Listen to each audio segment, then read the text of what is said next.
Hello, my name is Nate. Welcome to my art channel. I am working on a 24 by 24 inch canvas. This is my favorite size canvas to work on, and I'm doing a bloom.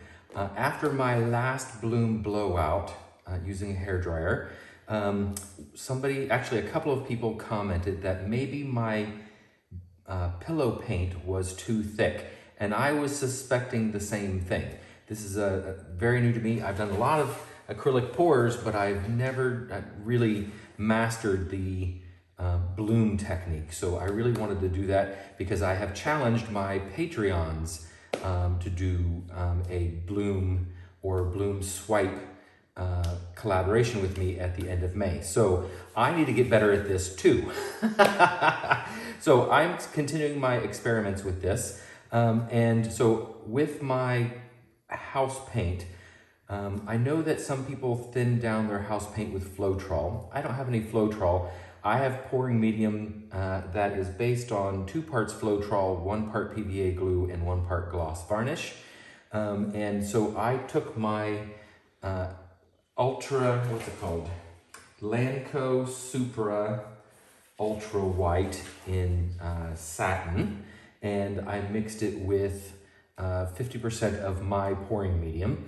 And I got a very lovely consistency. And surprisingly, it didn't hold many air bubbles, even after really mixing it together. So I thought instead of white, I would like to have a different color pillow paint today. So I have added a little bit of this same color, which is Liquitex Basics Deep Violet.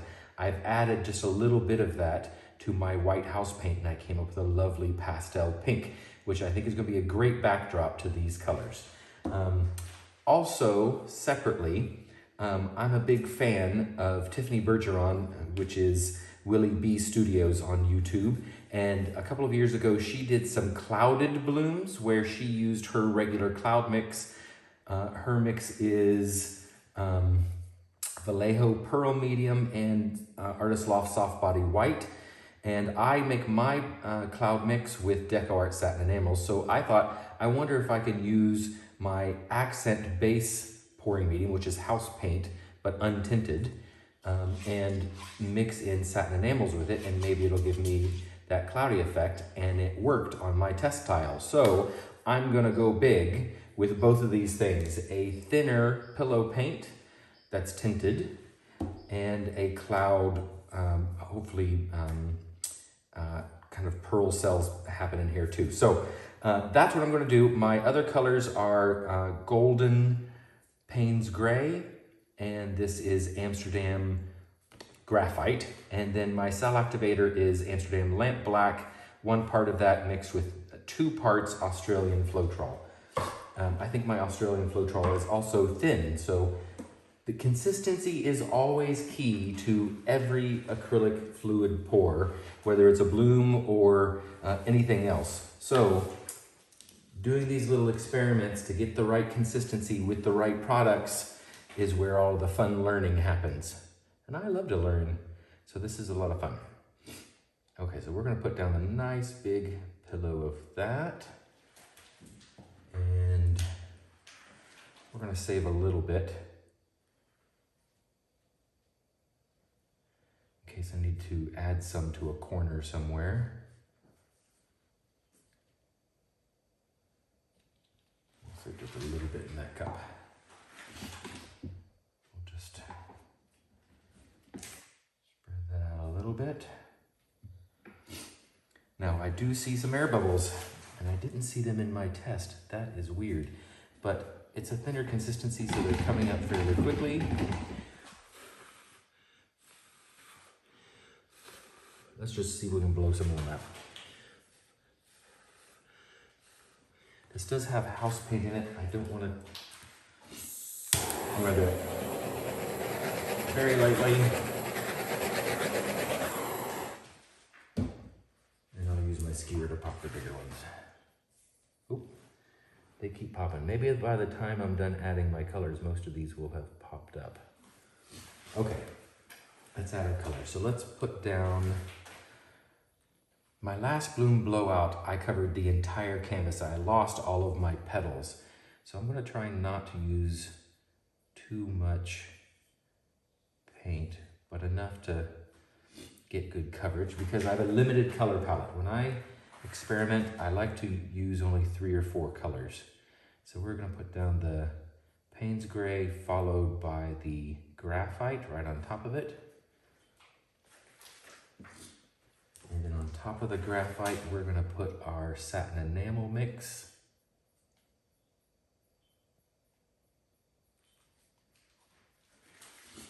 And on top of that, excuse me, I've got a little bit of the sniffles happening here. Put some of that on top of that. So that gets blown over top of the cloud mix. Is it clouding yet? Doesn't look like it. I'm gonna try and get rid of some of these air bubbles again. You know what makes me nervous because I know there's house paint in that. And you're not supposed to torch house paint. Well, that seems to have taken care of most of it. Okay. Am I ready? I think I'm ready. And I want quite a bit of that. I want to see how much of the lacing I can get from my blowout. Okay, here we go. I'm gonna put this on high and cool. And I'm gonna start blowing from up above. And as I get closer, when I start to see the paint moving in a wave, then I will blow it out.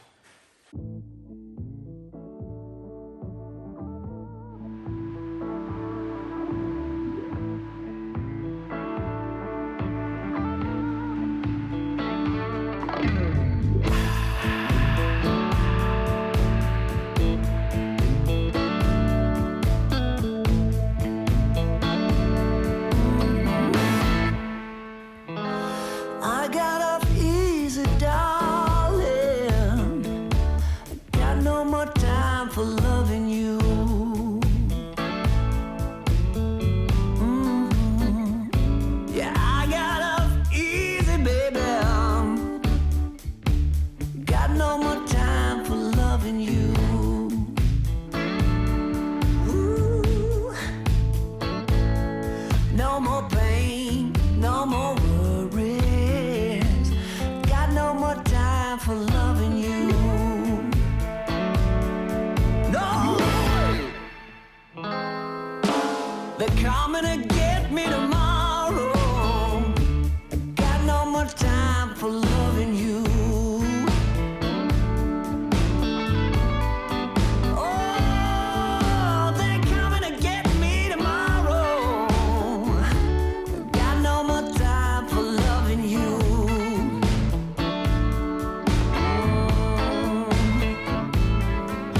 just keeps getting better and better and better.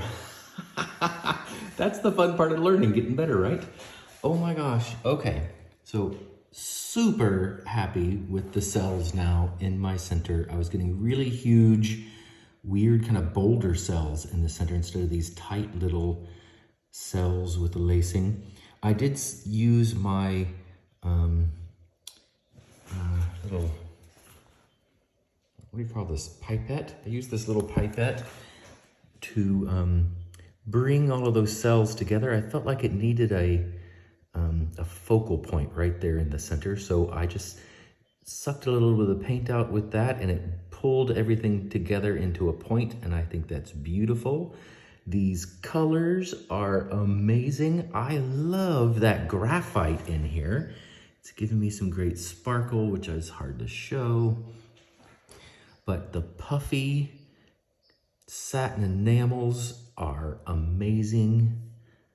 They gave me really beautiful, transparent, puffy cloud effects. Look at the lacing all the way out here. I love the pink, that soft pastel pink pillow paint. Oh, that is so pretty. All of these cells here, great. I'm really excited about how good this turned out. It's a little weird there. I think that's mostly cell activator, I'm going to guess. But that Payne's gray, ooh, beautiful smoky blue in the background. Look how that blew out. That's really nice. Okay. I'm excited. That's looking a little green on camera there, but it's definitely white in person. I don't know why it's picking up a green color. But there we go. All right. So let's see how she dries. Okay, here's the dry result. It's very pink. Kind of obnoxiously pink, but I love the color scheme. I really honestly do. The cells and lacing in the center are gorgeous. Look at that deep violet over top of the pink. Oh, so pretty. Lots of really good elements to this that I love. Look at that transparency there is gorgeous. Oh, that blue shadow right there, so pretty. Yeah, it dried so nice. I'm really happy with it. I hope you like it too. Thank you very much for watching. And don't forget to do the YouTube things and give me a thumbs up if you enjoyed the video, and subscribe if you'd like to see more. And check out Nate's Art Lab on Patreon. Join our great little group of painters. And go mix up some paints to be fearless.